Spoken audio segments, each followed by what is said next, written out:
जेव्हा कोणी म्हणतं हे फायनान्स बोरिंग आहे, माय पॉइंट इज मी पैशाची डिस्कस कर. पैसे बोरिंग कसं होऊ शकतात? मोस्ट एक्साइटिंग थिंग इज मनी. नाही कळलं फायनान्स मॅनेजमेंट तर कधी ना कधी बिझनेस प्रॉब्लेम मध्ये येणारच. पण जो माणूस करप्शन करतो, चोरी करतो, त्याला काय सांगायचं? कुणी हिशोब लावला होता, फॉर एव्हरी रुपी जे प्रिंट झालंय 97 पैशापेक्षा जास्त इन्कम टॅक्स म्हणून जातात. अरे बापरे. Black money like a cancer. सगळ्यात मोठा क्राईम इज जनरेटिंग ब्लॅक मनी. देशाचं नुकसान होतं, स्वतःचं नुकसान होतं, आपल्याला कळत नाही. त्यामुळे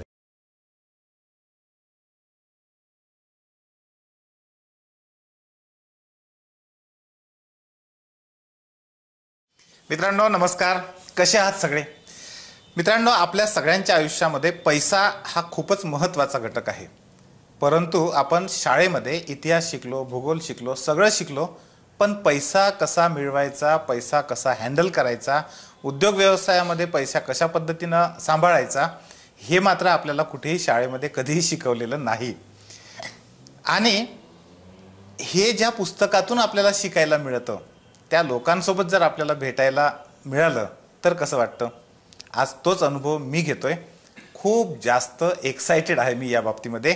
2014मध्ये हे पुस्तक मी पहिल्यांदा विकत घेतलं आणि ते वाचलं. त्याचं कारण असं होतं की 2013मध्ये फायनान्स आणि अकाउंट्स ऑफिसर म्हणून माझं सिलेक्शन झालं MPSC मार्फत.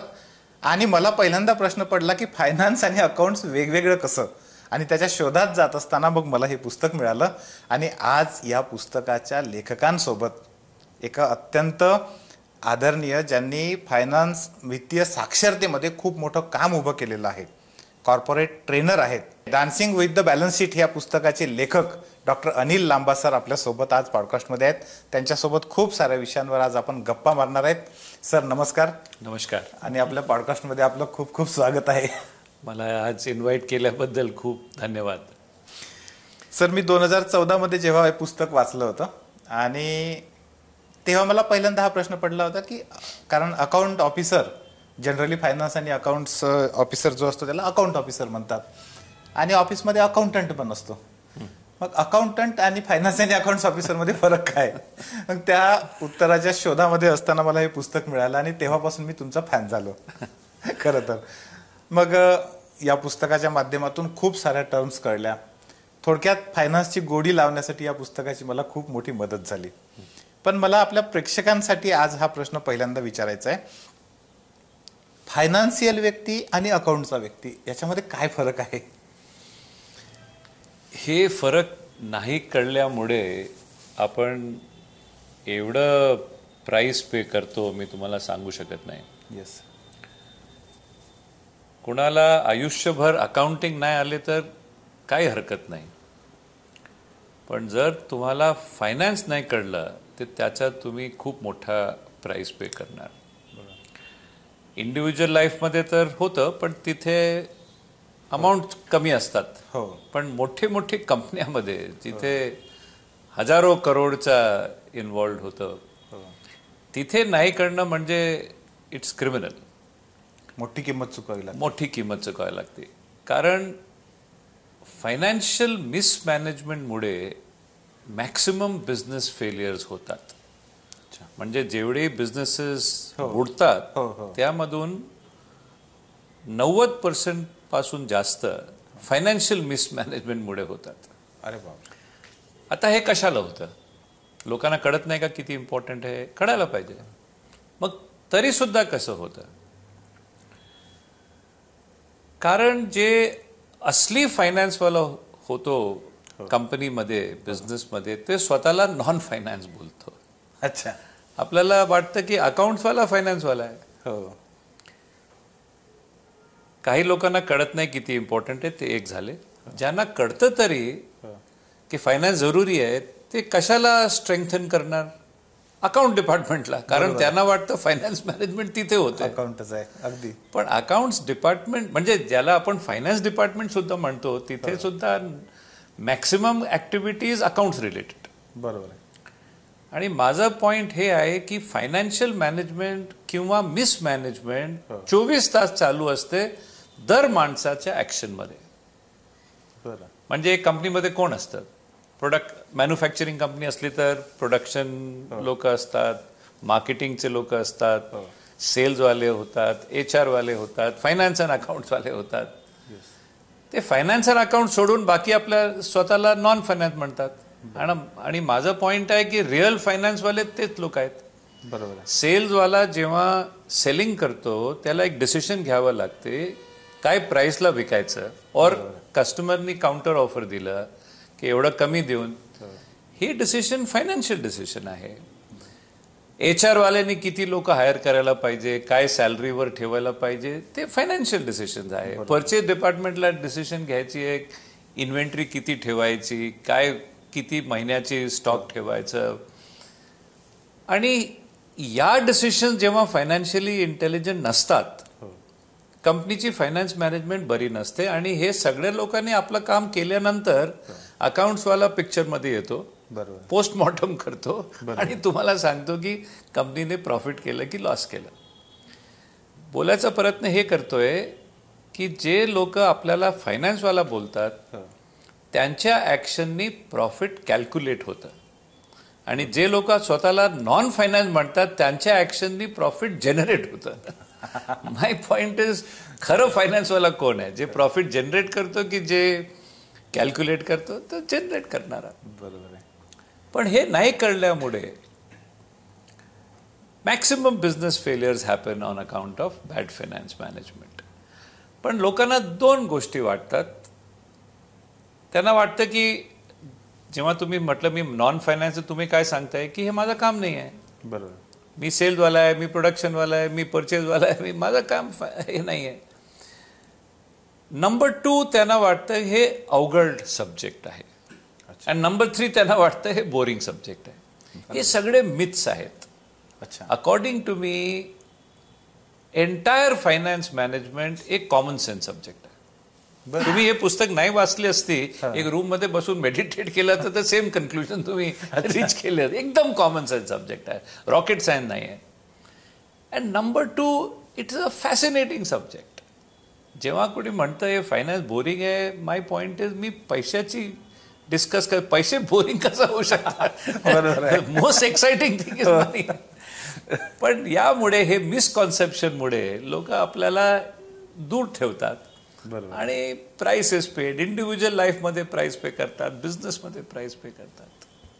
सर, हाच धागा पकडून थोडंसं मला हे पण विचारावं वाटतं की जे छोटे उद्योग आहेत, लहान लहान उद्योग आहेत, MSME वगैरे आहेत, हे साधारण कुठल्या कुठल्या फायनान्शियल चुका करतात जास्त? खूप आहेत, पण 2-3 सांगतो. पहिली मिस्टेक खूप बिझनेसमॅन करतात आणि स्टार्टअप्स खास करून. अच्छा. त्यांना हे कळत नाही की बिझनेस चालवायचा उद्देश सेल वाढायचा नाही आहे. बिझनेसचं ऑब्जेक्टिव्ह असतं प्रॉफिट कमवायचं. तुमच्या भाषेत bottom line, bottom line. सेलला top line म्हणतात कारण ते फायनान्शियल, ते P&L मध्ये टॉपला असते आणि बॉटमचं फिगर असतं प्रॉफिट किंवा लॉस. त्यांचं फोकस असतं टॉप लाईनला. My point is, bottom line is why the business was started. Top line जरुरी आहे, टॉप लाईन नसली तर बॉटम लाईन येणार नाही. पण आपल्याला कुठलीही टॉप लाईन नको. जी तुम्ही सेल्स आणतात ती अशी व्हायला पाहिजे, प्राइसेस जे कोट करतात ते असे व्हायला पाहिजेत, टर्म्स जे तुम्ही कस्टमरला देता, क्रेडिट पिरियड वगैरे ते असे व्हायला पाहिजे ज्याच्याशी बॉटम लाईन पॉझिटिव्ह असायला पाहिजे. तर focus should be on bottom line. बरोबर. दुसरा मिस्टेक होतं की लोकांना हे कळत नाही की प्रॉफिट आणि मनी, बँक बॅलन्स, हे 2 वेगळे गोष्ट आहेत. तुम्हाला वाटलं कोणाने 10 कोटी प्रॉफिट केलं तर तुम्हाला वाटतं बँकेत 10 कोटी असणार नाही. अच्छा. Bank balance and profit are 2 different things. हे पॉसिबल आहे तुमचं प्रॉफिट 10 कोटीचं आहे आणि बँक बॅलन्स -3 कोटीचं असू शकतं. तर इक्वल फोकस द्यायला पाहिजे कॅश फ्लो मॅनेजमेंटला. मी नेहमी म्हणतो की बिझनेस 2 पिलरवर उभे असतात. पिलर नंबर 1, तुमची अबिलिटी प्रॉफिट जनरेट करायला. जर तुमचा बिझनेस प्रॉफिट जनरेट करतोय, तुम्ही अर्धा बॅटल जिंकलेला आहात. सेकंड हाफ आहे ability to manage cash flow. तर फोकस असायला पाहिजे कॅश फ्लोला. तिसरी मोठी मिस्टेक आहे, लोकांना सगळे कॉस्ट करतात except one, cost of capital. Okay.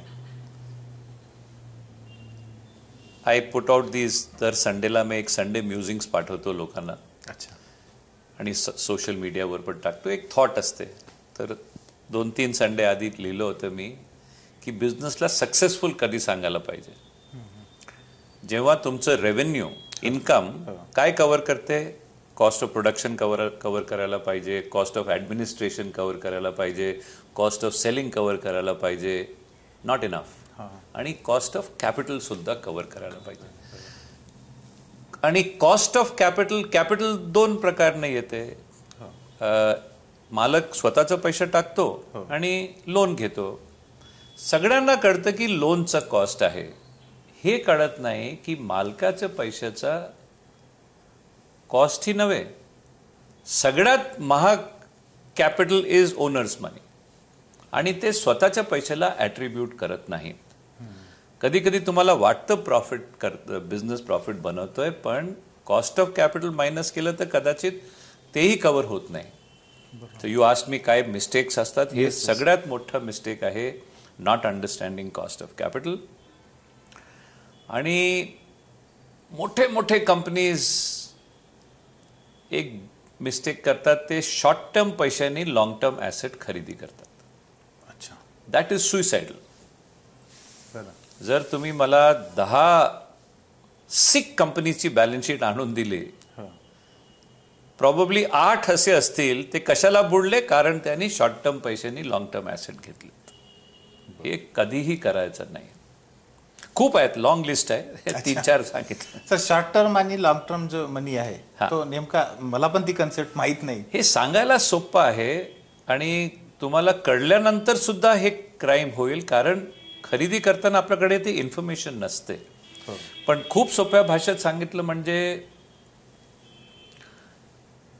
तुम्हाला ही बिल्डिंग खरेदी करायची आहे समजा, आणि तुम्हाला लोन घेतलं आणि कमावून लोन रिटर्न करायचं. कसं देणार परत? इथून कमवून. जर याचा कॉस्ट आहे 1 कोटी आणि तुमची कमवायची क्षमता आहे 20 लाख पर इयर. अच्छा. तर 5 वर्ष लागतील. आणि तुम्ही जर बँकेकडे गेला, त्यांनी म्हटलं 3 वर्षात परत करा, तर पैसा शॉर्ट टर्म आहे, येणार लॉंग टर्म मध्ये, ते प्रॉब्लेम होईलच. बरोबर आहे.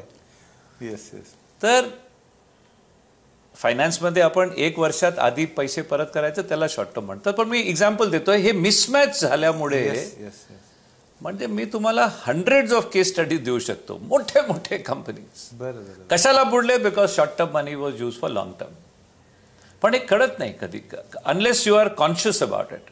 कारण तुम्हाला कुणाला पैसे द्यायचे आहेत, तुम्ही बघता बँकेत आहे की नाही, तुमच्याकडे ते डेटा नाही आहे, ते बँकेत कुठून आलंय, सोर्स काय आहे, शॉर्ट टर्म सोर्स आहे की लॉंग टर्म सोर्स आहे. तर कळल्यानंतर सुद्धा ही मिस्टेक्स होऊ शकतात.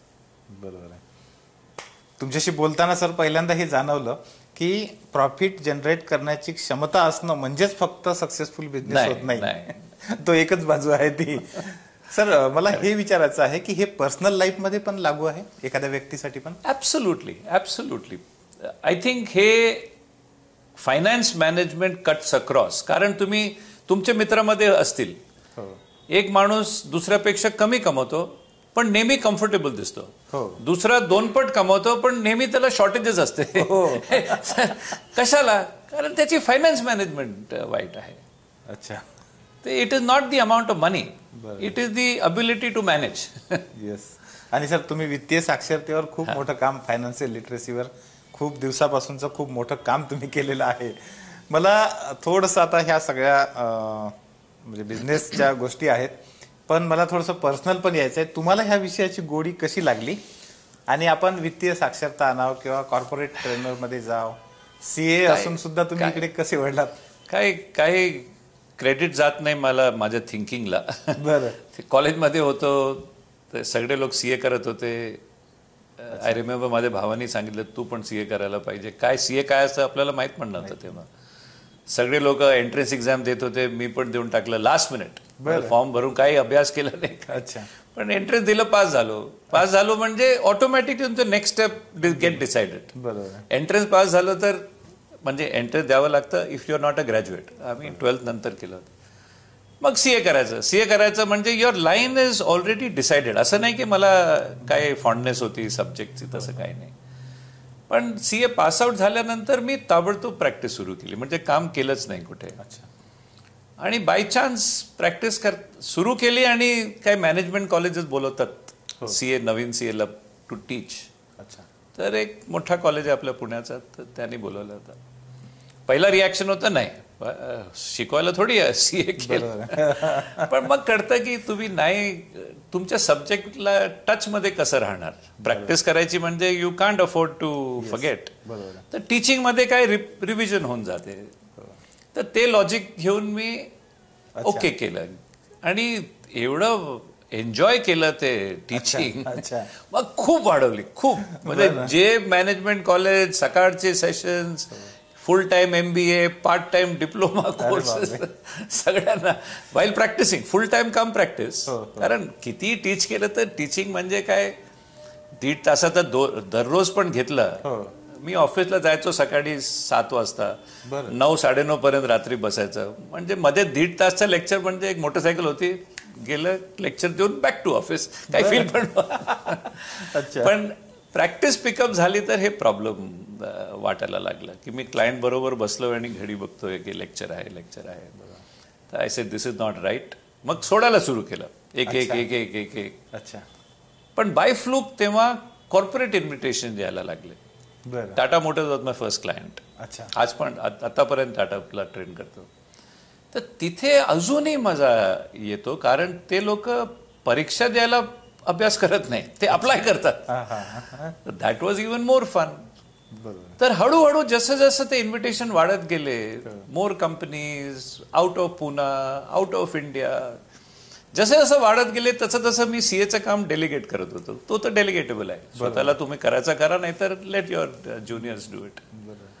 So that's how that kept on growing. आणि खूप वर्षानंतर one day we went full time. आज आम्ही 3,000 पेक्षा जास्ती कंपनीज 22 देशामध्ये ट्रेन करतो. बरं. तर ग्रेट फन. आणि तो काही क्रेडिट जात नाही थिंकिंगला. एन्जॉय केलं म्हणून मला वाटत पण नाही एक दिवस सुद्धा आयुष्यात काम केलं असेल. It's so much fun. याच्यातल्या सर एक वाक्यामध्ये बारूद भरलेली आहे.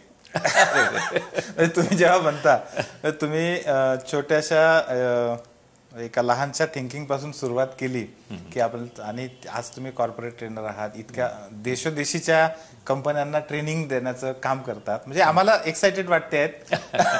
आणि मी तर सांगितलं पुस्तकाच्या निमित्ताने इतकी मोठी फायनान्शियल लिटरसी पण तुम्ही आणलेली आहे. खूप मोठा तो रोल आहे. सोशल प्रोजेक्ट आहे, बिलियन इंडियनला ट्रेन करायचं फ्री. त्याच्यावर काम चालू आहे. थोडं फायनान्शियल लिटरसी तिथे. बरं. सर दुसरा एक महत्वाचा मुद्दा मला असा विचारावा वाटतो की बरेचदा असं होतं, अनेक लोकांना असं वाटतं की माझा उद्योग छोटासा आहे, मी टॅक्स नाही पे केले तरी चालू शकतात, किंवा माझा उद्योग असा आहे की मी जर समजा जेवढा आता नफा आहे तेवढा नफा जर दाखवला तर माझ्यावर एवढा टॅक्स लागेल, GST एवढा भरावा लागेल. आणि मग ह्या चुकांमधून लोक प्रॉफिटमध्ये असून सुद्धा प्रॉफिट दाखवत नाहीत. हे असे जे प्रकार होतात, याच्याविषयी काय वाटतं तुम्हाला की लोकांनी काय काळजी? खूप खूप मोठी गलती आहे ही. माझं जेव्हा मी फुल टाइम प्रॅक्टिसिंग सीए होतो तेव्हा सुद्धा जे कोणी मला सांगायचं मला टॅक्स वाचवायचं आहे, आय वुड टेल हिम की जे तुम्ही टॅक्स वाचवणार त्याचं जे नुकसान होईल ते टॅक्स पेमेंट केल्यापेक्षा खूप जास्त आहे. कुठलाही अटेम्प्ट टॅक्स वाचवायचा टॅक्स पेमेंट पेक्षा महाग असतं. कारण आपल्याला कळत नाही की किती नुकसान होतात आपल्याला. ही विषय खूप क्लोज आहे मला. माझी PhD सुद्धा टॅक्सेशनमध्येच आहे. अच्छा. ब्लॅक मनीवर मी सबंध दिवसचं भाषण देऊ शकतो. अरे बापरे. Black money like a cancer. सगळ्यात मोठा क्राईम इज जनरेटिंग ब्लॅक मनी. देशाचं नुकसान होतं, स्वतःचं नुकसान होतं, आपल्याला कळत नाही. त्यामुळे तर टॅक्स जर तुम्ही पे केलं आणि जे बाकीचे पैसे आहेत त्यांना वापरून जे तुमचा फायदा होईल ते टॅक्सपेक्षा खूप जास्त होतं. त्या पैशांपेक्षा जास्त. हो हो. हां, गव्हर्नमेंटने टॅक्स रेट कमी केले, तुमचं वाचलं तर खूप चांगलं आहे. पण रॉंग थिंक करून कधी सेव्ह टॅक्स वाचवायची प्रयत्न पण करू नका. बिझनेस वाढवण्यामध्ये पण त्याचा खूप मोठा तोटा. बिझनेस वाढू शकणारच नाही जर तुम्ही टॅक्सेस भरले नाही तर. आज टाइम नाही आहे, नाही तर ब्लॅक मनी तर खूप फॅसिनेटिंग एरिया आहे, मोठा एरिया आहे. सर दुसरं असंच आता फायनान्सचं आपण बघतो आहे, अकाउंटिंगमध्ये पण बऱ्याच लोकांचं असं होतं, म्हणजे आता मी बघतोय छोटे छोटे जे उद्योग आहेत साधारणतः 10 CR पर्यंतचे वगैरे असणारे, की त्यांना असं वाटतं की अकाउंटिंग इतकं काही आपण नाही ठेवलं तरी चालून जाईल, कच्चं अकाउंटिंग ठेवणं. आणि मग ह्यामधून नंतर वर्षाच्या शेवटी आता खरं तर 3-4 महिन्यात मार्च येईल, ह्या 2-3 महिन्यामध्ये जे दिसतं की ती सगळी धावपळ असते. CN ना मॅनेज करणं, CN ना सांगणं, ह्या पावत्या नाही, हे विशेष सायकलच आहे. हो हो. म्हणून या सब्जेक्टला निग्लेक्ट करायला नको आहे. एक अकाउंटंट आज तुम्हाला अकाउंटंट ठेवायची गरज नाही, आउटसोर्स होतात. छोटा बिझनेस आहे तर आउटसोर्स करून घ्या, आठवड्यात एकदा माणूस येईल करेल. पण अकाउंट्स एकदम पक्के ठेवा. कारण एक तर गव्हर्नमेंटसाठी, दुसरं तुमच्या स्वतःसाठी. तुम्हाला कसं कळणार बिझनेस कुठे चाललाय? येस. अकाउंट्स आणि फायनान्स दे आर लाईक, डॉक्टरकडे जाता तो काय म्हणतो, ब्लड टेस्ट रिपोर्ट आणा ना. हो. त्याला फक्त बघून करत ते गॅस वर्क चालू आहे. बरोबर. त्याला जेव्हापर्यंत स्टडी करत नाही तर तुमची बॅलन्स शीट तुमचा ब्लड टेस्ट सारखा आहे बिझनेसचा. बरोबर. तुम्हाला नाहीतर कळणार प्रॉब्लेम कधी, जेव्हा प्रॉब्लेम ऑलरेडी इथेपर्यंत पोहोचले असतील. बट जर तुम्हाला बॅलन्स शीट वाचायला आले, फायनान्शियल स्टेटमेंट वाचायला आले, तुम्हाला प्रॉब्लेम व्हायचा आधी कळेल प्रॉब्लेम होणार, आणि ते होणार नाही. तर ही सब्जेक्ट अजिबात निग्लेक्ट करायला नको. स्टार्टअप्स ते इथे मोठे कल्प्रेट आहेत. ते बिचारे नवीन चालू करतात, पैसे कमी असतात, म्हणजे पैसे कुठे लावायचे अकाउंट फायनान्स त्याला लक्षात पण येत नाही, कशाला पैसे वेस्ट करायचे त्यावर. आधी टेक्नॉलॉजी, आधी ते जरुरी आहे. पण हे आणि मॅक्सिमम त्यांना कळतं की अकाउंटंट ठेवलं त्यांना वाटतं फायनान्स डन, कारण तिथे तर फायनान्स मॅनेजमेंट होत नाही, तो फक्त रेकॉर्ड ठेवतो. आणि ते सुरुवातीलाच ते सीड सो केले असतात प्रॉब्लेमचे. हे खरं तर हा खूपच हे आहे विषय. सर दुसरं, तर तुम्ही कंपन्यांना कॉर्पोरेट ट्रेनिंग खूप साऱ्या कंपन्यांना दिलेलं आहे. बरेचदा जे छोटे उद्योग आले आहेत, आता खास करून त्यांना डोळ्यासमोर ठेवून, त्यांना हे समोर दिसत नाही की आपला पुढचा प्रवास कसा असणार आहे. म्हणजे इथपर्यंत कळतं की आपण सुरुवात केलं, एखादी प्रोप्रायटरशिपची फर्म सुरू केली, काम सुरू केलं, थोडंसं वाढल्यानंतर मग प्रायव्हेट लिमिटेड कंपनी वगैरे करतात. पण मग आपल्या कंपनीमध्ये फायनान्स येणार कसा पुढे चालून, म्हणजे मोठं व्हायचं आहे तर ते कशा पद्धतीने होणार, हा जो चार्ट आहे किंवा हा जो एक ग्राफ आहे तो त्यांना असा स्पष्ट दिसत नाही. त्याच्यामुळे मग काम करताना बरेचदा कन्फ्युजन ह्या लोकांमध्ये खूप सारं दिसतं. तर साधारणतः एखादी कंपनी सुरू झाल्याननंतर तिचा वाढण्याचा जो हा फ्लो असतो हा कसा असतो, म्हणजे सर्वसाधारण लोकांना ते समजून घेण्यात खूप जास्त इंटरेस्ट असतो. मला वाटतं डे 1 ला प्रायव्हेट लिमिटेड करायला हरकत नाही. कशाला आधी एक करायचं नंतर दुसरा करायचं. जर तुम्हाला तुमच्या बिझनेसमध्ये कॉन्फिडन्स आहे, जस्ट बिकॉज बिझनेस छोटा आहे डझंट मीन तुम्हाला प्रोप्रायटरी करायला पाहिजे. जेवढा टाइम तुम्ही कन्वर्ट करता खूप कॉम्प्लिकेशन येतात, आणि आजकाल तर प्रायव्हेट लिमिटेड करायची गरज नाही आहे. LLP is as good. अच्छा. LLP ते आधी काय प्रॉब्लेम होतं, प्रोप्रायटरी आणि पार्टनरशिपमध्ये लायबिलिटी अनलिमिटेड होते. अच्छा.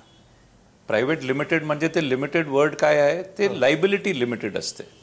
तर ॲडव्हान्टेज होतं प्रायव्हेट लिमिटेडचं की तुमची लायबिलिटी लिमिटेड होईल, पण डिसएडव्हान्टेज होतं तेव्हा टॅक्स थोडं जास्त होतं कंपनीला. अच्छा. आजकाल उलटा झालाय, कंपनीचा टॅक्स कमी केला त्यांनी. बरं.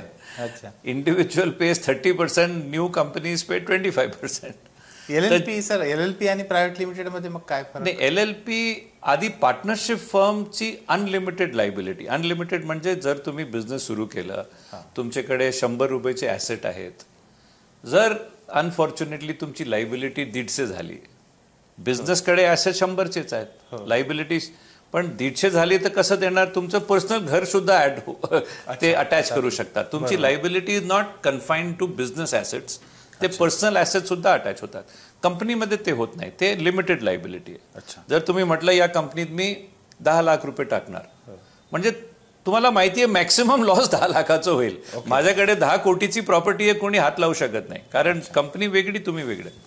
आता नंतर त्यांनी काय केलं, ते पार्टनरशिपमध्ये लिमिटेड लायबिलिटी आणली. LLP stands for limited liability partnership. Okay okay. तर लिमिटेड लायबिलिटीमध्ये ॲडव्हान्टेज काय आहे की ते फॉर्मेशन सोपं आहे, कॉस्ट पण कमी आहे. आधी खूप लोक प्रायव्हेट लिमिटेड करायचे नाही, कारण त्यांना वाटतं की कॉस्ट जास्त आहे. हो, माझं स्टॅन्स असायचं की कॉस्ट जास्त असलं तरी फायदे खूप जास्त आहेत, सुरुवातीनेच करा. पण आता ते करायची गरज नाही आहे, LLP केलं तरी चालेल. पण हे सगळं कळायला पाहिजे. तुमचं जे पॉईंट आहे हे इलिटरेसी म्हणून नाही करतात. हो हो. तर ही लिटरसी सगळ्यात आधी तुम्ही घ्यायला पाहिजे. बिझनेस स्टार्ट करायच्या आधी फायनान्शियल लिटरसी आणि these matters one should learn. एखाद्यानं सर हे कुठून घेतलं पाहिजे? म्हणजे आमच्यासारखे लोक आहेत ना, तेच करतो आम्ही. पण जर तुमच्याकडे सगळ्यांना एक CA लागतं रिटर्न फाईल करायला, हे ते, तो माणूस is the best person to guide. बरोबर आहे. तर सर माझं निरीक्षण याच्यामध्ये असं आहे, बरेचदा काय होतं, आता तुमचा एक अपवाद आहे, पण बरेचदा CA लोक जे आहेत, म्हणजे इव्हन ते CAच्या बाबतीत, वकिलांच्या बाबतीत आणि डॉक्टरांच्या बाबतीत लागू होतं, परंतु CAच्या बाबतीतला आपला विषय आहे, ते आपण जेवढं त्यांना विचारायला गेलो किंवा जेवढं काम दिलं तेवढ्यापुरतेच मर्यादित राहतात. ते असं ह्या गोष्टीचे समजावून सांगणं आहे की तुम्ही प्रायव्हेट लिमिटेड करा, त्याचे असे असे इतके फायदे वेगवेगळे होऊ शकतात, पुढे चालून तुम्हाला हे सहसा सांगताना कोणी दिसत नाही. आणि मग एखाद्या व्यक्तीला जर जाणीवपूर्वक हे समजून घ्यायचं आहे, that may not be correct. काय काय होतील नाही सांगतात, पण खूप लोक कारण तेच याचे फायनान्शियल डॉक्टर्स आहेत. हो, तेच गाईड करायला पाहिजे आणि करतात, मोस्ट लोक करतात.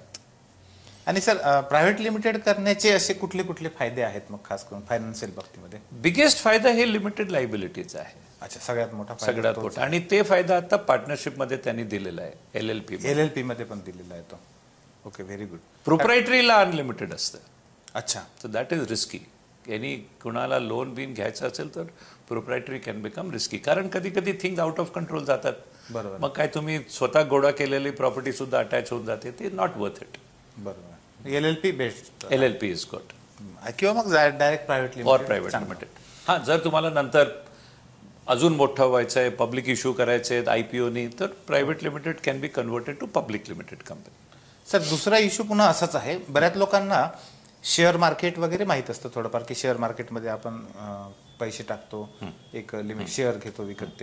ते व्हेंचर कॅपिटल म्हणून जो प्रकार असतो, लोकांना समजत नाही की हे व्हेंचर कॅपिटल म्हणजे काय, किंवा अलीकडच्या काळामध्ये IPOचं पण प्री IPO सारखं काहीतरी एक प्रकार आलेला आहे. ह्या बाबतीमध्ये पण सुद्धा खूप लोकांमध्ये गैरसमज आहेत, किंवा व्हेंचर कॅपिटल म्हणजे नेमकं काय असतं, किंवा ते कशा पद्धतीने बिझनेसमध्ये कधी येतं. तर खरी सिच्युएशन काय आहे याच्यात? माझी पुढची पुस्तक we are getting into a field of finance for children. अच्छा, लवकरच शिका. हे सगळी गोष्ट त्यांना शाळेत शिकवणार. बरं. That book is the first step. आणि हे सगळं, सो व्हेरी गुड क्वेश्चन आहे जे तुम्ही विचारलं. हे सगळं सगळ्यांना माहीत असायला पाहिजे. खूप गोष्टी मिक्स झाल्या यामध्ये. बेसिकली तुमचा प्रश्न आहे की बिझनेसला फायनान्स कसं करायचं. हो. बिझनेसला फायनान्स करायला सुरुवातीला 2 ऑप्शन असतात, स्वतःचे पैसे टाकायचे आणि लोन घ्यायचं. त्यानंतर जर तुम्ही स्टार्टअप असेल, लोनला सुद्धा बँकर्स खूप गोष्टी बघतात. हो. पण तुमच्याकडे फक्त आयडिया आहे, काही ट्रॅक रेकॉर्ड नाही आहे, तर बँक पण लोन देणार नाही. बरोबर. तर इथे हे सगळे angel investors, private equity, venture capital, हे सगळे टर्म झालेले आहेत. अच्छा. तर सुरुवातीला जे पैसे टाकतात म्हणजे एकदम रिस्क घेतात, कारण फक्त तुमचा ॲटिट्यूड त्यांना चांगलं वाटलं, हे या माणसामध्ये पोटेन्शियल आहे, त्याला सपोर्ट करायला पाहिजे, ते लोक एंजल इन्व्हेस्टर्स असतात. अच्छा. पण ते अर्लिएस्ट स्टेजला येतात. हो. पण ते मॅक्सिमम शेअर्स पण घेतात. म्हणजे 10 लाख देऊन तुमच्या 25% मालकी झाली त्यांची, आणि तो बिचारा नवीन आहे, तो देऊन टाकतो. ते खूप महाग पडतं लॉंग रनला. आणि नेक्स्ट स्टेजवर तुम्ही काय प्रायव्हेट इक्विटी येऊ शकतात, और व्हेंचर कॅपिटल. आता व्हेंचर कॅपिटल सुरू झाला होता, it is suppose to be risky. अच्छा. त्यांचं लॉजिक होतं की मी 10 लोकांना पैसे देणार, एकही सक्सेसफुल झालं आणि 9 बुडले तरी चालेल, पण जे सक्सेसफुल होईल त्याचे आपले पैसे 100 पट होऊन जातील. It's worth it. पण आजकालचे venture capital doesn't seem to be like that. ते खूप रिस्क अवर्स असतात. ट्रॅक रेकॉर्ड बघून मॅक्सिमम रिस्क कोण घेतो? एंजल. अच्छा. मग त्यानंतर एक दुसरा स्टेज येतो याला. मग त्यानंतर आपण म्हणतात सिरीज ए, सिरीज बी, सिरीज 3, हे टर्म्स तिथे आहे. शार्क टँक मध्ये जे दाखवतं ते व्हेंचर कॅपिटल सारखं. अच्छा, तो व्हेंचर कॅपिटल आहे. हो हो. आणि त्याचं नाव चेंज होईल जर तुम्ही एकदम अर्ली स्टेजला घेतले तर एंजल होऊन जातो तो. अच्छा. आणि मध्ये पण तुम्ही एक दुसरा प्रकार सांगितला, प्रायव्हेट इक्विटी. प्रायव्हेट इक्विटी तोच शेअर घेता तुमच्या कंपनीत. अच्छा, शेअर घेता. तर जेव्हा तुम्ही इक्विटी दिली तर तुमची ओनरशिप शेअर झाली ना. हो. जर मी बिझनेस सुरू केला, तुम्ही पैसे टाकतात, जर तुम्हाला मी त्याचे पैसे अगेन्स्ट काय देणार? मला 50% शेअर देऊन टाकले म्हणजे माझा 50% गेला ना. बरोबर. आणि इव्हेंच्युअली आज 10 लाखाचा आहे, नंतर 1000 कोटीचा होणार, तर तेव्हा खूप वाटतं की अरे काय देऊन टाकलं मी, 500 कोटी देऊन टाकलं. तर तुम्हाला खरं म्हटलं तर जेवढं लेट करू शकता पैसे रेज करणं तेवढं लेट करायला पाहिजे. अच्छा. कारण लेट करल्याने जेवढं स्वतःचे कॅपॅसिटी तुम्ही बिल्ड करू शकता तेवढी तुमची व्हॅल्युएशन वाढेल. बरं. पहिला इन्व्हेस्टर 10 लाख देऊन 25% घेणार, दुसरा इन्व्हेस्टर 1 कोटी देऊन 10% घेणार, त्यानंतर 100 कोटी देऊन 10% घेणार. म्हणजे जेवढं लेट झालं तुमची व्हॅल्युएशन वाढते. व्हॅल्युएशन वाढते म्हणजे मॅक्सिमम ओनरशिप तुमच्याकडे असते. अच्छा. तर हे पण स्टार्टअपला घाई असते, पैसे पाहिजे, त्याला कॉन्फिडन्स नसला तर तुम्हाला वाटतं जे मिळतं घेऊन टाका. बरोबर. पण जेव्हा तो सक्सेसफुल होतो खूप नंतर ते वाईट वाटतं की काय केलं आपण, केवढं देऊन टाकलं. सर, ह्या बाबतीमध्ये म्हणजे खूपच तुम्ही म्हटलं तसं साक्षरतेची खूप जास्त गरज आहे. कारण मी बघतो बरेचदा स्टार्टअप्स वाल्यांसोबत सुद्धा बरेचदा भेटी होतात. स्टार्टअप तर करतात, म्हणजे छोटे छोटे हे असतात, सुरू करून देतात, प्रॉफिट पण येणं सुरू होतं, पण बरेचदा असं दिसतं की हे पुढच्या प्रवासाचं त्यांना काहीच माहित नसतं की नेमकं कसं वाढणार किंवा कसं. आणि हे फायनान्शियल इलिटरसीमुळेच होतं. म्हणून जर त्यांना शाळेतच शिकवलं होतं हे सगळं, हो, तर ते स्टार्टच करतील with certain base of knowledge. म्हणून आमचं नेक्स्ट स्टेप आहे की we should get into the space of teaching financial literacy to children. हे कसं असेल सर? कसं असेल म्हणजे हा जे स्टेप आहे तुमचा? आम्ही पहिला स्टेप आहे की सगळं कॉन्टेंट पुस्तकमध्ये टाकलं आणि book will be brought out. आताचे पुस्तकचे आता आम्ही मॉड्यूल्स करणार, व्हिडिओ मॉड्यूल्स करणार, ई लर्निंग मॉड्यूल्स करणार, ट्रेनिंग मॉड्यूल्स करणार. Training will be given online, offline. Idea is to spread amongst children. अच्छा. आणि हे कशाला करतो? कारण आमचे सगळे क्लायंट्स जे माझे आहेत, कधी ना कधी त्यांच्या तोंडातून निघालेलं आहे की हे सगळं मला शाळेत का शिकवलं नाही, आता नुकसान करून शिकवलं, मला आता इथं बसून हेच फिलिंग येते. तर म्हणजे ते लोक तर ऑलरेडी कन्व्हिन्स्ड आहेत की माझा मुलं मी नाही केलं त्यांनी आता करायला पाहिजे. आय हॅव अ फिलिंग हे जास्त कन्व्हिन्स करायची गरज नाही. सगळ्यांना कळतं, कुठे जायचं कळत नाही, ते आम्ही आता सोर्स देतोय कुठून शिकायचं. Great, that's great. सर, हाच सेम इश्यू पुन्हा लोकांना सोशल एंटरप्रेन्योरशिप ह्या शब्दाबद्दल आहे. सोशल एंटरप्रेन्योरशिप लोकांना हे समजत नाही की हे एनजीओ टाईप आहे का, किंवा त्याच्यामध्ये आणि एखाद्या प्रायव्हेट मेकिंग बिझनेसमध्ये काय फरक आहे. मला पण हे समजून घ्यायचं आहे तुमच्याकडून की सोशल एंटरप्रेन्योरशिप ही काय कन्सेप्ट आहे नेमकी, ती आता कशी काम करते. कधी कधी वाटते लोकांना बिझनेस म्हणजे क्राईम आहे, म्हणजे तुम्ही दुसऱ्यांचा फायदा, तसं नसतं. अच्छा. पण सोशलमध्ये ते सोशल आस्पेक्ट जरा जास्त स्ट्रॉंग आहे. अच्छा. जर मी काही काम केलं आणि त्याच्यामध्ये ग्रामीण भागात एम्प्लॉयमेंट जनरेट करतोय तर आमचं काम पण चालू आहे. आणि हे खूप इम्पॉर्टंट आहे कारण एक कॉन्सेप्ट असतं फॉर प्रॉफिट आणि दुसरं असतं नॉट फॉर प्रॉफिट. आपल्याला हे कळायला पाहिजे, नॉट फॉर प्रॉफिट डझंट मीन तुम्ही लॉसमध्ये चाला, त्यांनाही प्रॉफिटमध्ये चालायचं असतं. डिफरन्स काय आहे फॉर प्रॉफिट आणि नॉट फॉर प्रॉफिटमध्ये? फॉर प्रॉफिट माणूस कदाचित प्रॉफिट घरी घेऊन जाईल, बरोबर. नॉट फॉर प्रॉफिट वाला जे प्रॉफिट बनवेल ते परत कंपनीमध्ये टाकून देईल. पण तुम्ही जर प्रॉफिट नाही केलं तो बिझनेस सर्व्हाइव्ह होणार नाही, टिकणारच नाही. तर नॉट फॉर प्रॉफिट डझंट मीन मी 100 रुपयाला घेऊन 80 रुपयाला विकून टाकणार, नाही करू शकत. सोशल ऑन्टरप्रिनरशिप मध्ये सुद्धा फायनान्शियल प्रिन्सिपल्स अप्लाय व्हायला पाहिजे, पण तुम्ही जे पैशाने काय करणार, कसं तुम्ही बिझनेस चालवणार, त्यामध्ये सोसायटीचा फायदा व्हायला पाहिजे, तर तो सोशल ऑन्टरप्रिनरशिप झालं. आणि त्याचं फॉर्मेशन सर वेगळं राहतं की नाही, सेमच राहतं?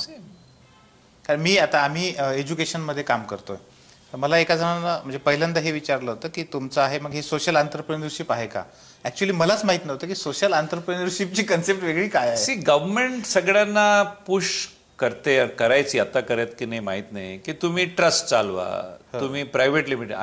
मी MBA कॉलेज चालवत होतो. अच्छा. सुरू केलं होतं आम्ही, पण आम्ही प्रायव्हेट लिमिटेड सुरू केलं. बरं. म्हटलं अगं जर प्रॉफिट झालं तर आम्ही प्राऊडली सांगणार प्रॉफिट झाला, त्यात लपायची काय गोष्ट आहे. बरोबर. पण जेव्हा युनिव्हर्सिटीला अप्लाय करायचं होतं फॉर BCom MCom, ते म्हटले ट्रस्ट पाहिजे. त्यामध्ये काय असतं की सगळे लोक सुरू करतात प्रॉफिटसाठी, मग ट्रस्ट केले तर सगळे गोची करतात, रॉंग थिंग करतात प्रॉफिट काढायला, तर ते उपयोग होत नाही. तर जर जे तुम्ही विचारताय याचा फॉर्मॅट कदाचित असेल if you want government support, कारण त्यांचं रूल असेल की ट्रस्ट असेल तेव्हा देणार, सेक्शन 25 कंपनी असेल तेव्हा देणार. पण अकॉर्डिंग टू मी any business can be social entrepreneurship, जर तुमचा उद्देश हे आहे की खूप लोकांना फायदा व्हायला पाहिजे, एम्प्लॉयमेंट जनरेट करायला पाहिजे. म्हणजे मी काय करतो, दारू विकत नाही, ते अँटी सोशल झालं कदाचित, पण काम असं आहे की सगळ्यांचा फायदा होते, तर सोशल ऑन्टरप्रिनरशिप झाले. खरं तर याच्यावर खूप वर्क होण्याची पण गरज आहे, समाज म्हणून पण खूप मोठं वर्क होण्याची गरज आहे. तुम्ही MBA कॉलेजचा जसा मुद्दा सांगितला तसा मी स्वतः सुद्धा अनुभवला.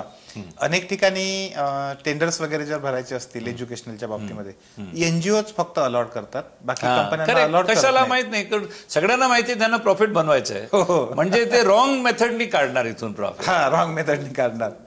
अर्ध तुमची एनर्जी जाते तिथे, काय करायला पाहिजे, फोकस इथे सोडून तिथे करता तुम्ही. आणि एक प्रकारचं कन्फ्युजन राहतं, दुय्यम भूमिका जे म्हणतो आपण, त्या ह्याच्यामध्ये माणसाला काम करावं लागतं. गव्हर्नमेंटला लॉस चेंज करायला पाहिजे, चेंज बदलायला पाहिजे, ही खूप महत्वाची गरज आहे.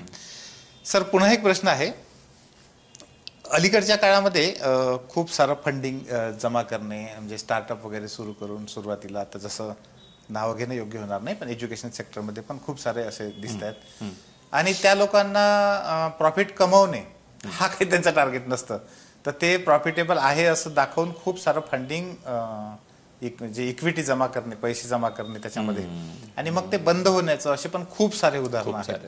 अलीकडच्या काळात हे वाढलंय असं वाटतं का तुम्हाला? आता तुम्ही खूप मोठ्या क्षेत्रावर हे सगळं पाहता. मला हे नक्की नाही आहे की त्यांचे ऑब्जेक्टिव्ह गलत होते की नाही, कधी कधी कॅल्क्युलेशन सुद्धा रॉंग. बायजू बघा तुम्ही, बायजू केवढं मोठं झालं होतं, हे कोणी सांगू शकत नाही तुम्ही चीट करण्याचे प्रयत्न करत होतो, नाही. त्यांनी सुरू केलं छोट्याने, मोठं झालं, तर कधी कधी, आणि again the reason comes to lack of understanding finance management. नाही कळलं फायनान्स मॅनेजमेंट तर कधी ना कधी बिझनेस प्रॉब्लेम मध्ये येणारच. जसं मी आधी सांगत होतो, ते एस्टॅब्लिश्ड स्टॅटिस्टिक्स आहे एंटायर वर्ल्डमध्ये. 90% सुद्धा जेही बिझनेस फेल होतात त्यामधून 90% पेक्षा जास्त फायनान्शियल मिसमॅनेजमेंटमुळे फेल होतात. कारण हे त्यांना कळत नाही की फायनान्शियल लिटरसी किती इम्पॉर्टंट आहे, it should go across the organization. स्टार्टअपसाठी तर पुन्हा जास्त महत्वाचं. हा, पण स्टार्टअपचा दुसरा प्रॉब्लेम आहे ना, लिमिटेड पैसे आहेत, खूप काम करायचे, कशाला पैसे अलॉट करायचे कशाला नाही. फायनान्सला ते अलॉट कधी त्या स्टेजला करणार नाही. इव्हन सर मी बिझनेस ट्रेनिंग देणारे पण खूप सारे बघितले, सेल्सचं ट्रेनिंग देतात, मार्केटचं ट्रेनिंग देतात, HRचं ट्रेनिंग देतात, म्हणजे ते सगळे 7 व्ह्यूज ते कव्हर करतात, पण फायनान्सचं ट्रेनिंग कोणी देत नाही. आणि हे असं नाही की देत नाही, त्यांना कळत पण नाही काय इम्पॉर्टंट आहे. जर कळलं असतं तर कदाचित दिलं असतं. अच्छा, त्यांना हे कळत नाही इम्पॉर्टंट आहे. म्हणजे खूपच खूप महत्वाचा इश्यू आहे. म्हणजे लाखो रुपये भरून लोक म्हणजे ट्रेनिंग करतात, ऑनलाईन आहेत, ऑफलाईन आहेत, आणि तरी त्याच्यामध्ये फायनान्स मॅनेजमेंट इन्क्लूड नसतो. खरं तर शोकांतिका आहे.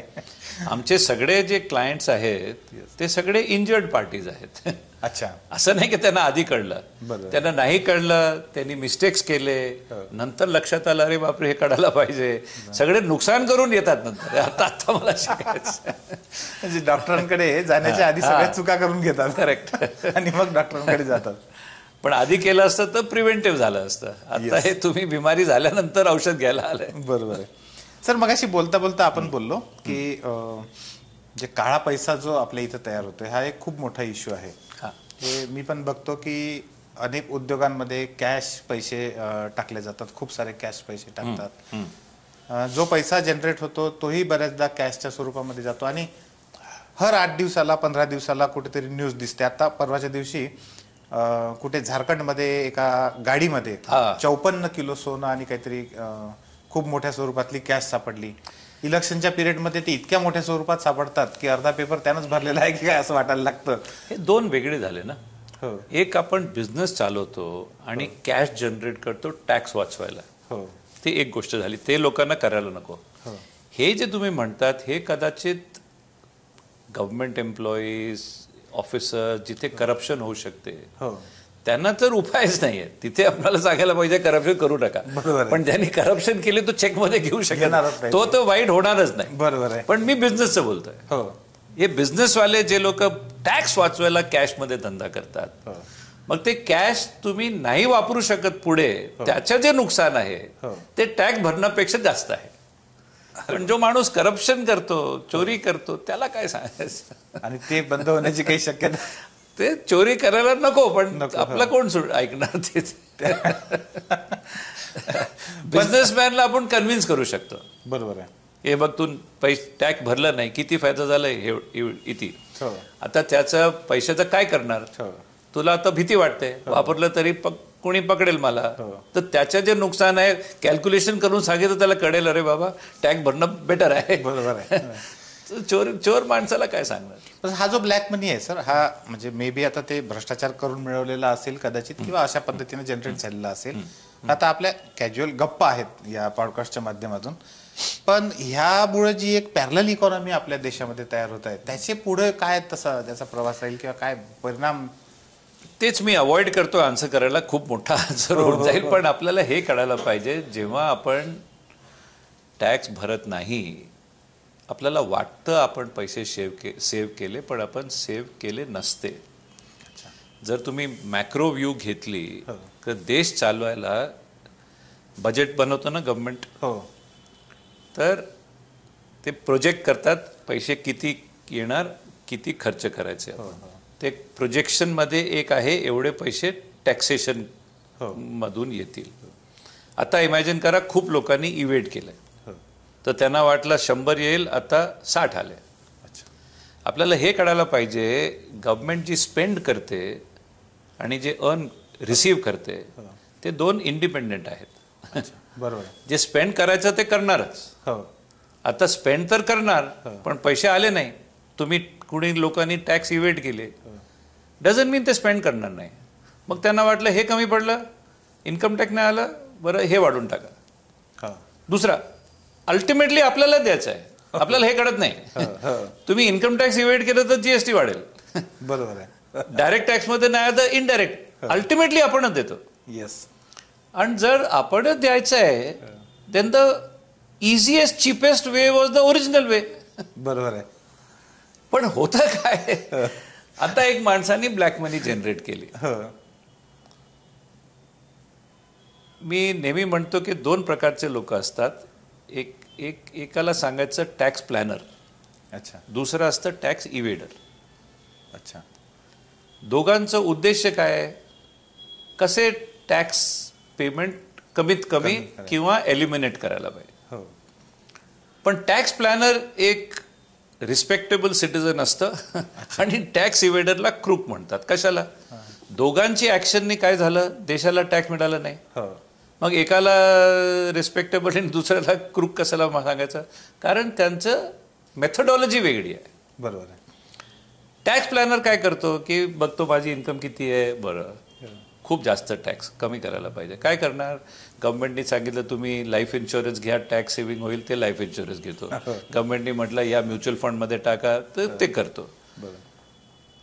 प्रोसेसमध्ये काय होतं, याची टॅक्स कमी झाली, पण कशी कमी झाली, त्यांनी हजारो रुपये, आधी LIC फक्त होतं, आता प्रायव्हेट LICला दिलंय, ते 20-30 वर्ष त्यांच्याकडे असतील, और युलिप घेतली, और नॅशनल सेव्हिंग सर्टिफिकेट घेतली, और PPF मध्ये टाकलं, तर कुणीतरी गव्हर्नमेंटमध्ये हिशोब लावतं की हे पैसे आता आपल्याकडे 5 वर्ष, 10 वर्ष, 20 वर्ष साठी आलेत, याला आपण आता थ्रू फायनान्शियल इन्स्टिट्यूशन लेंड करून अजून इंडस्ट्री क्रिएट होईल, अजून एम्प्लॉयमेंट जनरेट होईल, अजून GDP वाढेल, अजून टॅक्स, म्हणजे ते कुणी कॉस्ट बेनिफिट एनालिसिस करतो. जेव्हा त्यांना वाटतं की देशाचा फायदा नुकसानपेक्षा जास्त आहे, तो डिडक्शन देतात. बरोबर. बोलण्याचा उद्देश हे आहे की जेव्हा टॅक्स प्लॅनर टॅक्स सेव्ह करतो त्याचा फायदा होतो आणि देशाचा फायदा जास्त होतो. बरोबर. टॅक्स इव्हेडर काय करतो, ते बघतो किती इन्कम आहे, खूप जास्त टॅक्स, खूप जास्त नाही, आय डोंट वॉन्ट टू पे, मग काय करणार, गप्प बसा, डिस्क्लोज करायचं नाही. आता ह्यांनी दोघांनी टॅक्स भरलं नाही, मी म्हणतो की हे क्राईम मायनर आहे. टॅक्स इव्हेडरनी टॅक्स दिलं नाही ते मायनर क्राईम आहे, पण हा minor crime because of this minor crime एक मोठा क्राईम ऑटोमॅटिकली होतं. अच्छा. टॅक्स प्लॅनरने टॅक्स भरलं नाही, पण तो त्याला भीती नाही आहे ना. बरोबर. तो जाऊन गाडी घेईल, तो जाऊन घर बुक करेल, स्मार्टली केलं त्याने. हा माणूस गाडी घ्यायला गेला तर कधी ना कधी ते नोटीसला येईल, घर घेतलं तर इन्कम टॅक्सचं नोटीस येऊ शकतं. आता त्याची स्पेंडिंग ऑप्शन्स कमी होतात. बरोबर. जेव्हा त्याला वाटतं मी स्पेंड केलं तर कुणी पकडेल मला, बरोबर आहे, तर हे पैसे जातात त्या बाथरूमच्या टाईलच्या खाली. इथे मोठा क्राईम सुरू होतो. अच्छा. टॅक्स नाही भरलं, मायनर क्राईम. बरोबर आहे. स्पेंड केलं नाही, खूप मोठा क्राईम. का, आता मी म्हणून अवॉइड करत होतो, हे खूप लॉंग होईल. आपण सांगतो खूप वेळी की खूप कमी लोक टॅक्स भरतात, खूप कमी लोक, पण आपल्याला हे कळत नाही. इमॅजिन मी सॅलरीड एम्प्लॉई आहे, मला सॅलरी मिळाली, मी वेट करत होतो सॅलरी मिळेल तर मी जाऊन एक शर्ट खरेदी करणार. सॅलरी मिळाली मला, मी टॅक्स भरलेत, मग मी जाऊन हे पैसे स्पेंड करतो. हे जातात माझ्या खिशापासून ते शर्ट सेलरच्या खिशात. बरोबर. त्याची इन्कम होते, तर तो टॅक्स भरतो. तो वेट करत होतो, मी थोडे पैसे कमावले तर जुते घेणार, त्यांनी स्पेंड केलं तर ते जुतेवालीची इन्कम. दरवेळी तुम्ही फक्त स्पेंड करताय, गव्हर्नमेंटला त्याचं पार्ट मिळतंय. बरोबर. कुणी हिशोब लावला होता, फॉर एव्हरी रुपी जे प्रिंट झालंय 97 पैशापेक्षा जास्त इन्कम टॅक्स म्हणून जातात गव्हर्नमेंटला. आता तो टॅक्स इव्हेडरनी टॅक्स नाही दिला, छोटा क्राईम आहे. आता तो स्पेंड करत नाही. बरोबर आहे. ते चेन तोडून टाकतं. मी टॅक्स कमावले, टॅक्स भरलं, स्पेंड केलं, तुम्ही कमावले, स्पेंड केलं, त्यांनी कमावले, टॅक्स नाही दिला, छोटा क्राईम. मग स्पेंड करत नाही, कारण कुणाला कळेल. बरोबर. असं नाही की स्पेंड करत नाही, तुम्ही थोडे वेळ आधी म्हटला होता, त्याच्या बाथरूमच्या टाईल मधून दुसऱ्याच्या बाथरूमच्या टाईल मध्ये जाईल, कारण यांनी कमावले, आता काय करायचं. घर खरेदी करायला गेलं तर बिल्डरला सांगेल 100 पासून तू 70 रुपयाची अग्रीमेंट कर, 30 रुपये तो जाईल लँड ओनरकडे. तर हे this is the parallel economy. This money moves but in parallel circles. पण गव्हर्नमेंटला आणि तुम्हाला आणि मला 1 रुपयाचा फायदा होत नाही. हे कॅन्सर सारखं वाढत जातं. सॉरी, तुम्ही छोटा प्रश्न विचारला, पण मी एकदम खूप त्याला काय म्हणजे आपण एकदम तुम्ही परफेक्ट याच्यावर पोहोचलात. सर, खरं तर गप्पा संपणार नाहीयेत, कारण पैसा विषयच असा आहे, न संपणार आहे. पण एक शेवटचं खूप महत्वाचं हे विचारायचं आहे मला. अलीकडे पॉपकॉर्नचा विषय खूप चर्चेत आहे, जीएसटीचा. आणि मी पण बघतो की आपण गाडी घेतो आणि अगदी गाडीवर टॅक्स देतो आपण, त्यानंतर त्या जीएसटीचा देतो, वेगळा टोल टॅक्स पुन्हा देतो, डिझेल पेट्रोलवर पुन्हा टॅक्स देतो. म्हणजे टॅक्सचं प्रमाण आपल्या देशामध्ये खूप जास्त वाढलेलं आहे असं वाटतं का? आता तुम्ही या सगळ्या क्षेत्रातले एकदम वाटतं. कारण असं वाटतं की कुणाला त्यांनी जॉब दिलेला आहे, तुम्ही सगळं सबंध वर्ल्डचा स्टडी करा, कुठे कुठे कुठला टॅक्स आहे ते आपल्याकडे नाही, त्यालाही इम्पोर्ट करून घ्या. खूप जास्त झालंय. आणि सेकंडली कॉम्प्लिकेटेड झालंय.